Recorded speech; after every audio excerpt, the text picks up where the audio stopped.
nailapag na ang CD sa podium, dapat nakatayo pa rin ang pencil for 3 seconds. Okay? Kaya players, good luck sa inyo.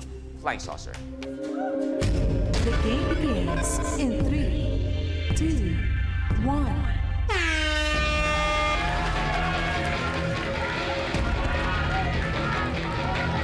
Pag nagawa ang challenge, tumapak dahan-dahan lang dahil may ibang naglalaro.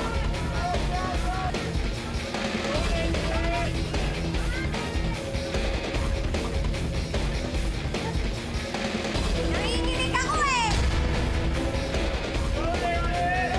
Ibang lapis, try mo. Ibang lapis.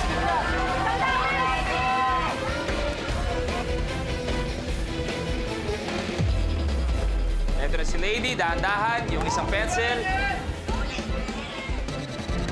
Tandaan, kailangan 3 seconds. Ito na si Lady.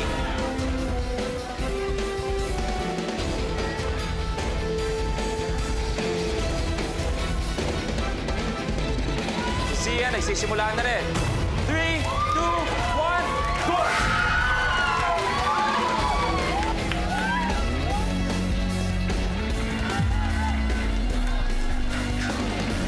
Ito na si Sian.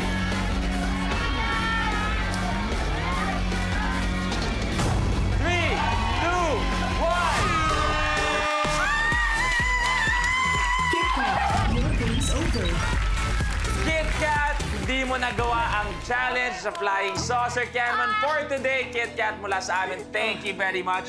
Pero magkikita pa tayo bukas. Okay. O, pwede ka na sumali sa ating mga nakaupong contestants. At naiwan ang pinakabagong love team ng bayan ng Lazy!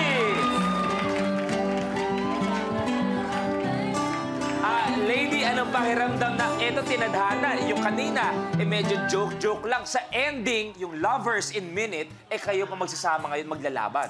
Nakakatuwa naman eh. Sana ikaw natutuwa ka rin. Yes, sobra.